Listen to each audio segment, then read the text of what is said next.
നബി സല്ലല്ലാഹു അലൈഹി വസല്ലം പറയാണ്, ബനൂ തമീമിനെ കുറിച്ച് നിങ്ങൾ ഖൈറല്ലാതെ നല്ലതല്ലാതെ പറയരുത്.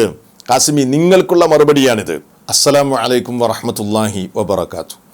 അൽഹംദുലില്ലാഹി റബ്ബിൽ ആലമീൻ വസല്ലല്ലാഹു അലാ നബിയ്യിന മുഹമ്മദിൻ വഅലാ ആലിഹി വഅസ്ഹാബിഹി അജ്മഈൻ. അമ്മാ ബഅദ്. സ്നേഹാദരണീയരായ സഹോദരങ്ങളെ, വാക്കുകൾ ശ്രവിച്ചുകൊണ്ടിരിക്കുന്ന സുഹൃത്തുക്കളെ, റഹ്മത്തുള്ളാ ഖാസിമി മൂത്തേടം അദ്ദേഹത്തിൻ്റെ പിഴച്ച വാദങ്ങളെയാണ് നമ്മൾ വിശകലനം ചെയ്തുകൊണ്ടിരിക്കുന്നത്.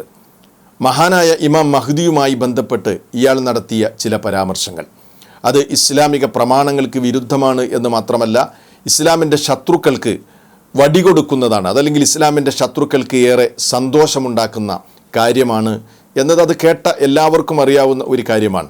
ഏതാണെങ്കിലും മഹ്ദിയുമായി ബന്ധപ്പെട്ട അദ്ദേഹത്തിൻ്റെ പരാമർശങ്ങൾ ഏറെ വിവാദമായപ്പോൾ അതിനെ വെളുപ്പിക്കാൻ വേണ്ടി ഒരു ന്യായീകരണവുമായി വീണ്ടും ഇയാൾ രംഗത്ത് വന്നു.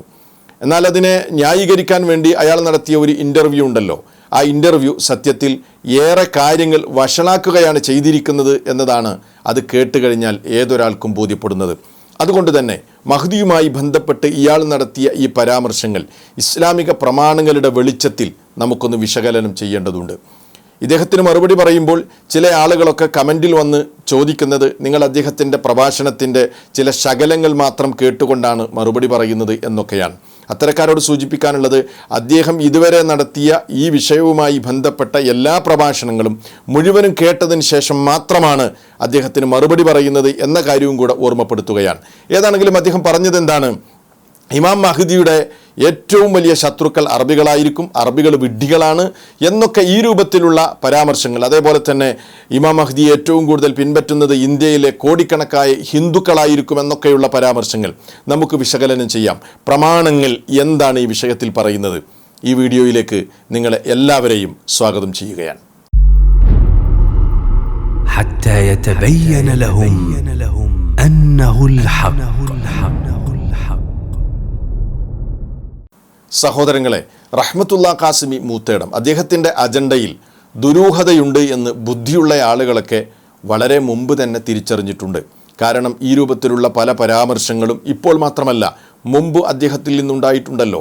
മഹാനായ ഇബ്രാഹിം നബി അലൈഹിസ്സലാമിനെ അദ്ദേഹം അവഹേളിച്ചു. മാത്രമല്ല, മുസ്ലിമീങ്ങളേറെ ആദരിക്കുന്ന പരിശുദ്ധമായ കഅബാലയത്തെ നിന്ദിക്കുന്ന, അവഹേളിക്കുന്ന ഒരു മുസ്ലിമിൻ്റെ വായിൽ നിന്ന് ഒരിക്കലും വരാൻ പാടില്ലാത്ത വാചകങ്ങൾ ഈ റഹ്മത്തുള്ളയുടെ വായിൽ നിന്ന് വന്നപ്പോൾ തന്നെ ഇദ്ദേഹത്തിൻ്റെ കൂറ് ആരോടാണെന്നും ഇയാൾ ആർക്ക് വേണ്ടിയാണ് സംസാരിക്കുന്നത് എന്നും ഇയാൾ ആരുടെ മൈക്കാണ് എന്നുമൊക്കെ ഇദ്ദേഹത്തിൻ്റെ നിലപാടുകളിൽ നിന്നും സംസാരങ്ങളിൽ നിന്നുമൊക്കെ ബുദ്ധിയുള്ള ആളുകൾ മനസ്സിലാക്കിയിട്ടുണ്ട്. ഇദ്ദേഹം വളരെ ആവേശത്തോടു കൂടെ സംസാരിച്ചൊരു കാര്യം എന്താണെന്നറിയോ? ഇസ്ലാമിൻ്റെ ശത്രുക്കളായ ഫിലസ്തീനിലെ പാവപ്പെട്ട മനുഷ്യരെ ചുട്ടുകൊന്നുകൊണ്ടിരിക്കുന്ന ജൂതന്മാർ, ആ ജൂതരാഷ്ട്രത്തിൽ ഇസ്രായേലിൽ 25-ലധികം തവണ ഈ മനുഷ്യൻ സന്ദർശിച്ചിട്ടുണ്ട് എന്ന് അഭിമാനപൂർവ്വമാണ് റഹ്മത്തുള്ളാ ഖാസിമി പ്രസംഗിച്ചത്. എന്നാൽ നിങ്ങൾ നോക്കൂ, മുസ്ലിമീങ്ങളുടെ 2 പവിത്രമായ ഹറമുകളുള്ള സൗദി അറേബ്യ, ആ രാജ്യത്തോട് ഇയാളുടെ വെറുപ്പ് ഇയാളുടെ ഓരോ സംസാരത്തിലും നമുക്ക് പ്രകടമാകും. അതിനുവേണ്ടി എന്തൊക്കെ കളവുകളാണ് ഇയാൾ കെട്ടിച്ചമച്ച് സൗദി അറേബ്യയെ, അതല്ലെങ്കിൽ മുസ്ലിം രാജ്യങ്ങളെ, അറബ് രാജ്യങ്ങളെ തെറ്റിദ്ധരിപ്പിക്കാൻ വേണ്ടി ഇദ്ദേഹം ശ്രമിച്ചുകൊണ്ടിരിക്കുന്നത്. അപ്പോൾ ഇയാൾ സഞ്ചരിച്ചു കൊണ്ടിരിക്കുന്നത് ഇസ്ലാമിൻ്റെ ശത്രുക്കളുടെ ലൈനിലാണ് എന്നതിന് ഇനി വേറെ എന്ത് തെളിവുകളാണ് വേണ്ടത്? ഇനി കേരളത്തിലേക്ക് വരൂ, അപ്പോഴും ഇയാൾക്കുള്ള രഹസ്യബന്ധം ഇസ്ലാമിൻ്റെ ശത്രുക്കളുമായാണ് എന്നതിന് എത്രയോ തെളിവുകൾ നമ്മുടെ മുമ്പിലുണ്ട്. അതിൻ്റെ ഭാഗമായാണ് അറബ് ലോകത്തെ ഇയാൾ വിഡ്ഢികളായി ചിത്രീകരിക്കുന്നു, അറബികളെ അവഹേളിക്കുന്നു, മുസ്ലിമുകളെ മൊത്തത്തിൽ അവഹേളിക്കുന്നു. ഇയാളെ തിരിച്ചറിയേണ്ട കാലം അതിക്രമിച്ചിരിക്കുന്നു എന്നാണ് എന്നെ ശ്രമിച്ചുകൊണ്ടിരിക്കുന്ന സുഹൃത്തുക്കളോട് ഞാൻ വളരെ ഗുണകാംക്ഷയോടുകൂടെ സൂചിപ്പിക്കുകയാണ്. അതിൻ്റെ ഭാഗമായി ഇയാൾ പറഞ്ഞത് എന്താണ്? അറബികൾ വിഡ്ഢികളാണ്, മഹ്ദി ഇമാമിൻ്റെ ഏറ്റവും വലിയ ശത്രുക്കൾ അറബികളായിരിക്കും, ഇമാം മഹ്ദി വന്നാൽ കോടിക്കണക്കായ ഇന്ത്യയിലെ ഹിന്ദുക്കളായിരിക്കും അദ്ദേഹത്തെ ഫോളോ ചെയ്യുന്നത്. നമുക്ക് ആ വാചകങ്ങൾ ഒന്നുകൂടെ കേട്ടു നോക്കാം. ലോകത്തെ ഏറ്റവും വലിയ വിഡ്ഢികൾ അറബികളാണ്. അറബികളെ പോലത്തെ വിഡ്ഢികൾ ലോകത്തില്ല. അറബികൾ മുഹമ്മദ് നബിക്കെതിരാണ്, ഇസ്ലാമിനെതിരാണ്, ഖുർആനെതിരാണ്. ആധുനിക അറബികൾക്ക് മുസ്ലിങ്ങളെ രക്ഷപ്പെടുത്താൻ കഴിയില്ല. ഇമാം മഹ്ദി വന്നാൽ മഹ്ദി ഇമാമിന്റെ ഏറ്റവും വലിയ ശത്രുക്കൾ അറബികളായിരിക്കും. ഇതൊക്കെ പഠിച്ചോളൂ. ഇമാം മഹ്ദിയുടെ ഏറ്റവും വലിയ അനുയായികൾ ഇന്ത്യയിലെ ഹിന്ദു ജനങ്ങളായിരിക്കും. ഇതൊക്കെ നിങ്ങൾ എഴുതി വെച്ചോളൂ. നിങ്ങളുടെ പല സംഘടനകളും മഹദി ഇമാമിനെതിരായിരിക്കും. കൂട്ടത്തിൽ ഞാൻ പറയാണ്, മഹദി ഇമാമിന്റെ കൂടെ നിൽക്കുക ഇന്ത്യയിലെ കോടിക്കണക്കായ ഹിന്ദുക്കളായിരിക്കും. കേട്ടില്ല സുഹൃത്തുക്കളെ, ഒരു മുസ്ലിമിന് ഇത് പറയാൻ കഴിയോ? എന്ത് പ്രമാണങ്ങളാണ് ഇയാൾ ഈ പറഞ്ഞ കാര്യങ്ങൾക്ക് തെളിവുള്ളത്? ഇങ്ങനെ ഒരു സംസാരം ഇയാളിൽ നിന്ന് വന്നപ്പോൾ അതിൻ്റെ ഗുണമുണ്ടായത് ആർക്കാണ്? ഇസ്ലാമിൻ്റെ ശത്രുക്കൾക്ക്, ഇസ്ലാമിനെ പരിഹസിച്ച് നടക്കുന്ന ആളുകൾക്ക്. മറുനാടൻ മലയാളി അടക്കം വീഡിയോ ചെയ്ത് ഈ റഹ്മത്തുള്ള ഖാസിമിയെ പ്രശംസിച്ചു. ഇതൊക്കെ തന്നെയാണ് ഇയാൾ ആഗ്രഹിച്ചു കൊണ്ടിരിക്കുന്നത്. മറുനാടൻ നൽകിയ ക്യാപ്ഷൻ തന്നെ ഹിന്ദുക്കൾ ശുദ്ധ മനസ്സുള്ളവർ, അറബികൾ വിഡ്ഢികൾ എന്നാണ്. എന്നിട്ട് ആ സംസാരത്തിൽ ഇയാളെ വാനോളം പുകഴ്ത്തുന്നുണ്ട്. ഇങ്ങനെ ഇത് പല കോണുകളിലും ഈ രൂപത്തിലുള്ള സംസാരങ്ങളും ചർച്ചകളും ഒക്കെ ഉണ്ടായപ്പോൾ മുസ്ലിമീങ്ങൾക്കിടയിലും മറ്റുമൊക്കെ ഇത് വിവാദമാകുകയും ഇയാൾക്കെതിരിൽ വിമർശനങ്ങൾ ഉയർന്നു വരികയും ചെയ്തപ്പോൾ ഒരു വിശദീകരണവുമായി ഇയാൾ വന്നു. അതിനെ വെളുപ്പിക്കാനുള്ള ഒരു ഉരുണ്ടുമറിയൽ. അങ്ങനെയാണ് ആ ഇൻ്റർവ്യൂ കണ്ടാൽ തന്നെ ഇയാൾ പറഞ്ഞ ഒരു കാര്യങ്ങൾക്കും ഇയാൾ തെളിവ് പറഞ്ഞിട്ടില്ല, മറിച്ച് മറിഞ്ഞ് ജനങ്ങളെ തെറ്റിദ്ധരിപ്പിക്കുകയാണ് വീണ്ടും.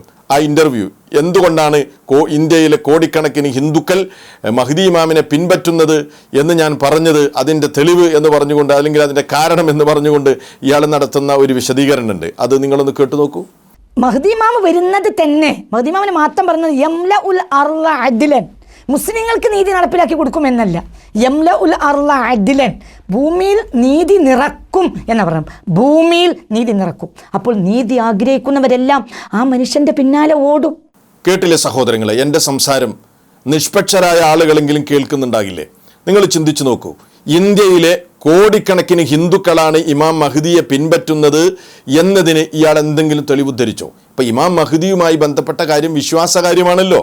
വിശ്വാസപരമായൊരു വിഷയം പറയണമെങ്കിൽ അതിന് ഇസ്ലാമിൻ്റെ പ്രമാണങ്ങളിൽ തെളിവ് വേണം. ആരാണ് ഇമാം മഹ്ദിയെ പിൻപറ്റുന്നത് എന്ന് നബി സല്ലല്ലാഹു അലൈഹി വസല്ലമ പറഞ്ഞു തരണം. സ്വന്തം യുക്തി കൊണ്ട് ഇയാൾ കാര്യങ്ങളെ അളക്കുകയും അങ്ങനെ യുക്തിവാദം പ്രചരിപ്പിക്കുകയും തനിക്ക് ആരോടാണോ അനുകൂല മനസ്ഥിതി അവർക്ക് വേണ്ടി കാര്യങ്ങൾ ഈ രൂപത്തിൽ വളച്ചൊടിച്ച് പറയുകയുമാണ് ചെയ്യുന്നത്. എന്നിട്ട് ഉരുണ്ടുമറിയുക. എന്താണ് ഇയാൾ പറയുന്നത്? നീതി ഇഷ്ടപ്പെടുന്ന ആളുകളാണല്ലോ എല്ലാവരും, പ്രത്യേകിച്ച് ഹിന്ദുക്കളൊക്കെ.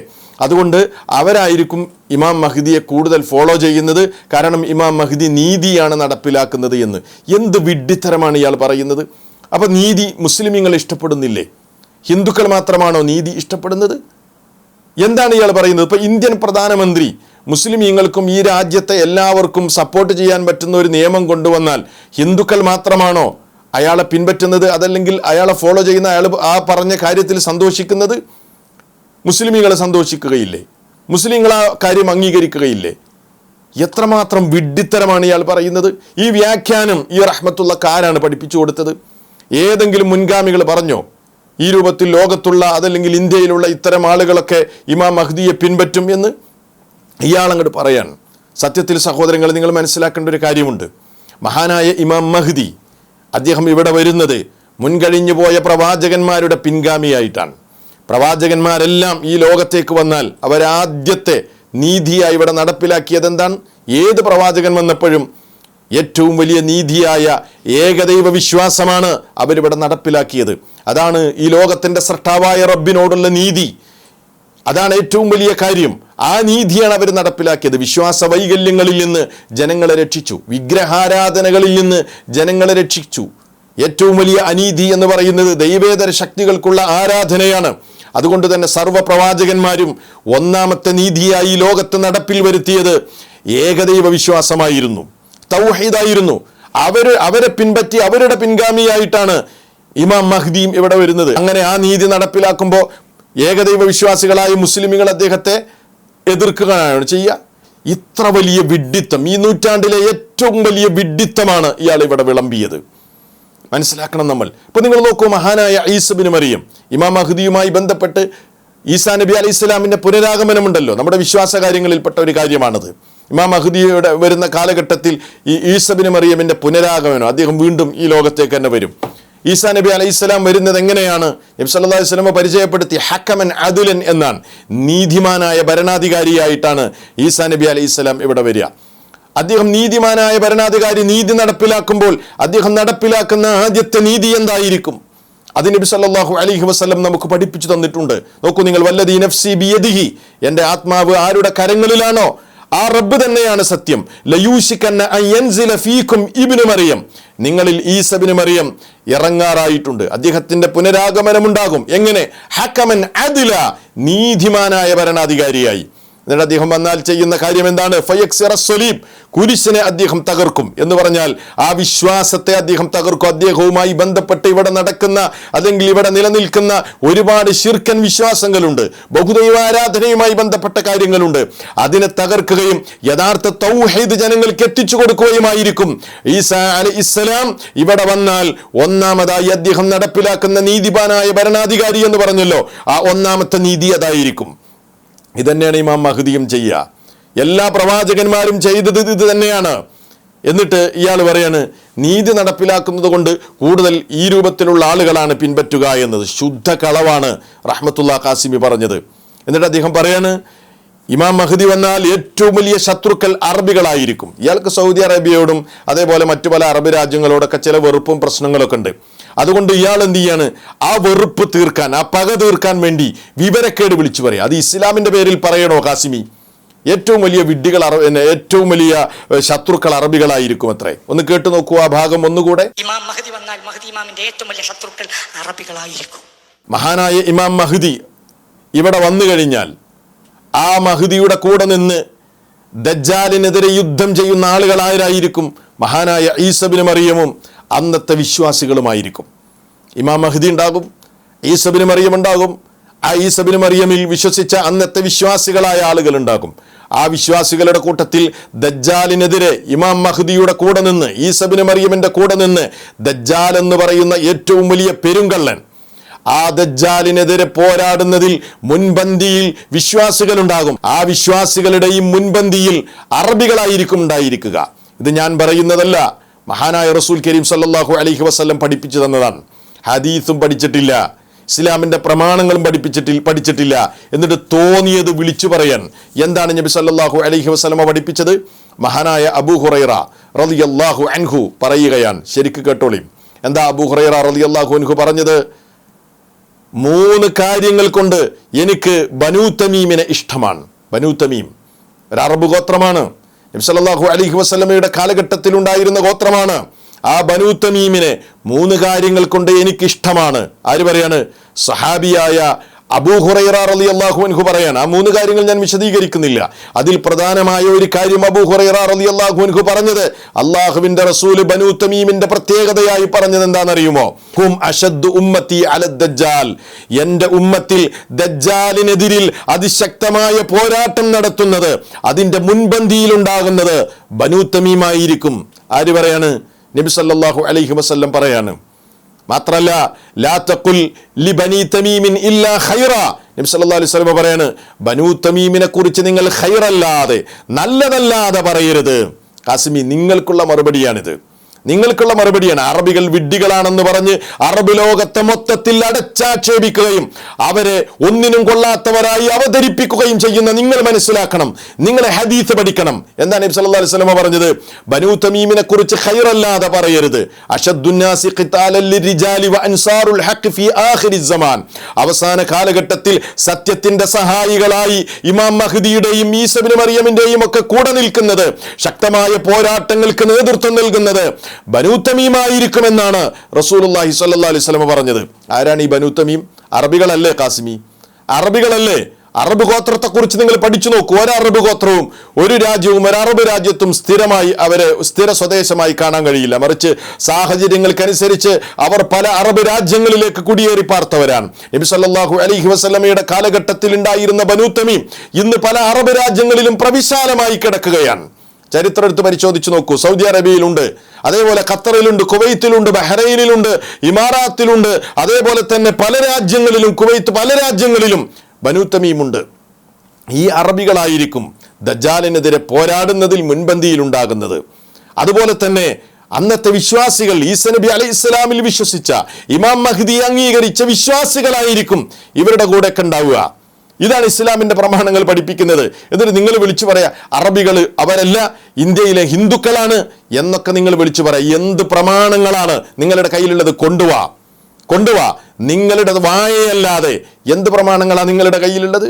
അവ തോന്നിയത് വിളിച്ചു പറയാം. ഇയാൾക്ക് ചില ആളുകൾക്ക് അനുകൂലമായിട്ട് സംസാരിക്കണം, അതിന് ഇസ്ലാമിൻ്റെ പ്രമാണങ്ങൾ ആർക്കും അറിയാത്തത് എനിക്കറിയും എന്നൊക്കെ പറഞ്ഞ് തട്ടിവിടുക. അതുകൊണ്ട് ഇയാളുടെ അജണ്ട, ഇയാളുടെ ലൈന് ശരിയായ നിലക്ക് മനസ്സിലാക്കണം. ഇസ്ലാമിൻ്റെ ശത്രുക്കളുടെ ലൈനിലൂടെയാണ് ഇയാൾ സഞ്ചരിച്ചു കൊണ്ടിരിക്കുന്നത് എന്ന് ഈ അടുത്ത കാലഘട്ടത്തിലൊക്കെ ഇയാൾ നടത്തിയ പരാമർശങ്ങൾ എടുത്ത് ചിന്തിക്കുന്ന ബുദ്ധിയുള്ള ഏതൊരാൾക്കും മനസ്സിലാക്കാൻ കഴിയുമെന്ന കാര്യം നിങ്ങളെല്ലാവരും ഓർക്കണം. അതുകൊണ്ട് കാര്യങ്ങൾ കൃത്യമായി മനസ്സിലാക്കുക, ഇത്തരക്കാരെ തിരിച്ചറിയുക, ഉമ്മത്തിൻ്റെ ചാരന്മാരെ തിരിച്ചറിഞ്ഞ് പ്രമാണങ്ങളിലൂടെ അള്ളാഹുവിൻ്റെ ദീൻ എന്താണോ കൃത്യമായി പഠിപ്പിക്കപ്പെട്ടത് ആ പഠിപ്പിക്കപ്പെട്ടതിലൂടെ മുന്നോട്ട് പോകാൻ നമ്മളെല്ലാവരും സന്നദ്ധരാകണമെന്ന് ഓർമ്മപ്പെടുത്തുകയാണ്. ഇനി ഇദ്ദേഹം പറഞ്ഞ വേറെ ചില കളവുകളും കാര്യങ്ങളൊക്കെ ഉണ്ട്. സൗദി അറേബ്യ ആക്ഷേപിക്കാൻ വേണ്ടി ഇയാൾക്ക് സൗദി അറേബ്യ തടയപ്പെട്ടു എന്നാണല്ലോ പറയുന്നത്. എന്തുകൊണ്ടാണ്? സത്യം വിളിച്ചു പറഞ്ഞതുകൊണ്ടാണ് അത്രേ. എന്ത് സത്യമാണ് ഇയാൾ വിളിച്ചു പറഞ്ഞത് എന്ന് നമുക്ക് പരിശോധിക്കാം. ഇൻഷാ അല്ലാഹ് വരും സംസാരങ്ങളിലൂടെ നമുക്ക് അത്തരം ചില വിഷയങ്ങൾ കൂടെ പരാമർശിക്കാനുണ്ട്. സത്യം സത്യമായി മനസ്സിലാക്കാനുള്ള തൗഫീഖ് അല്ലാഹു സുബ്ഹാനഹു വ തആല നമുക്കെല്ലാവർക്കും നൽകി അനുഗ്രഹിക്കുമാറാകട്ടെ. വസ്സലാമു അലൈക്കും വറഹ്മത്തുള്ളാഹി വബറകാതുഹു.